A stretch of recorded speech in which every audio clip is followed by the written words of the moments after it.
নমস্কার, আমি পার্থসারথী। আবার আগ্রা ফোর্টের ভেতরে আমরা এখন মমতাজ আর শাহজাহানের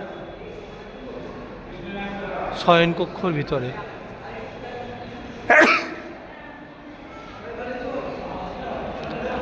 অপূর্ব সুন্দর কারুকার্য নির্মিত।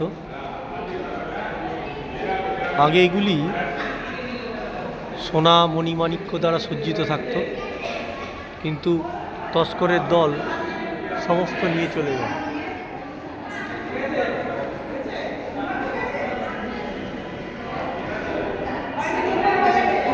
অপূর্ব সমস্ত জিনিসটাই